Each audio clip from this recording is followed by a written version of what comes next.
Hey, my name is Nunu. Welcome to Nunu Invest Mind. So let's start. You might have a decent salary, a 401k, and you might pay your credit cards off every month. On paper, you are doing everything right. But the number on your screen stays almost exactly the same month after month. Your financial life feels like a lake that gets filled from one end and drained from the other at the exact same rate. Most people believe this is a money problem, but it is actually a time problem. You are likely trapped in time debt, a situation where your future years are already spoken for by the financial choices you make today. In 2026, the conventional money playbook is designed to keep you working until you are 66 or 70 years old. We often follow this script because going against social norms creates a physical pain response in the brain.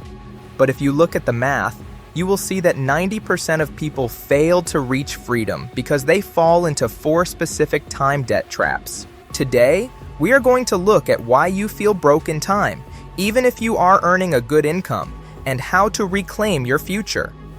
The first trap is the 10% savings rule.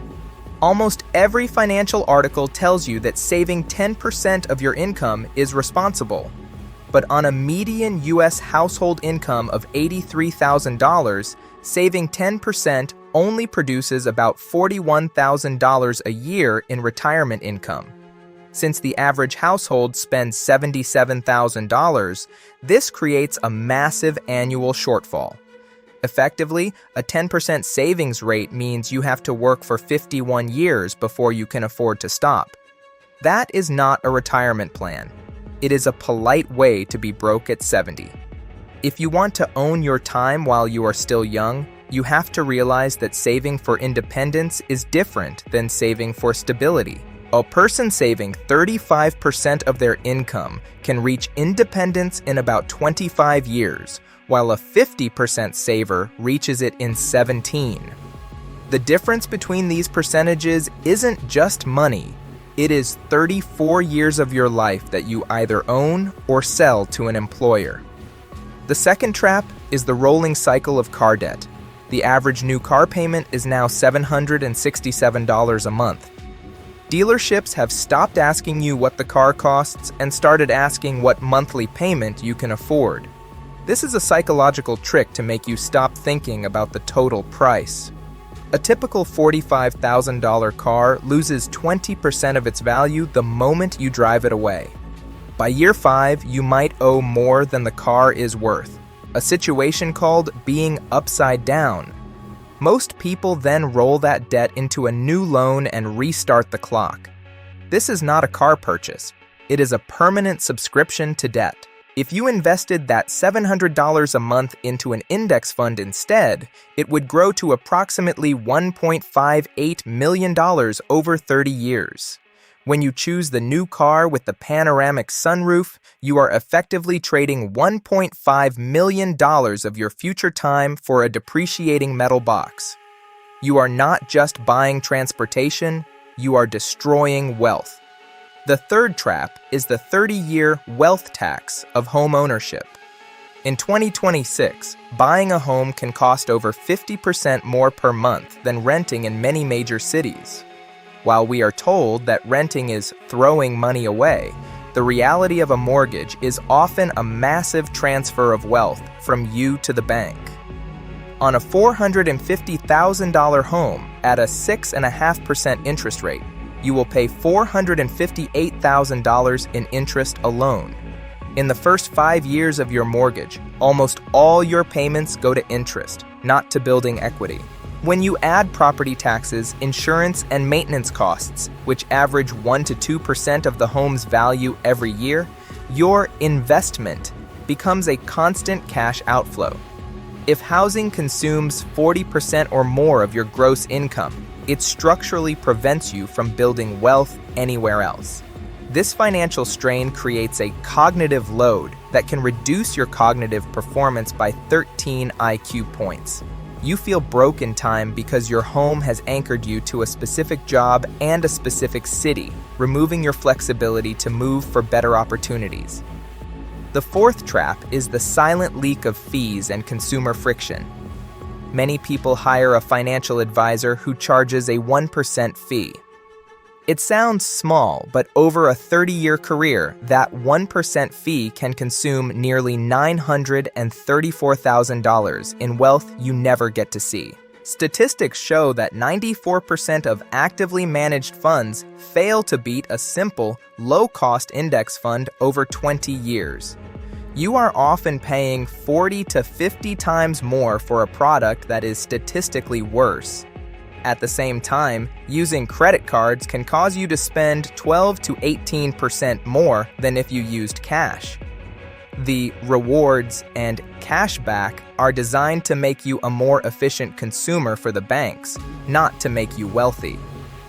Every dollar lost to unnecessary fees or friction is a minute of your life that you had to work for, but didn't get to keep. To escape these traps, you have to understand the different levels of savings.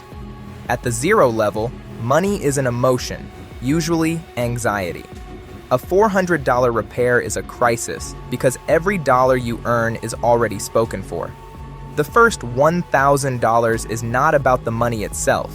It is proof that you can hold capital and that you are no longer just managing cash flow.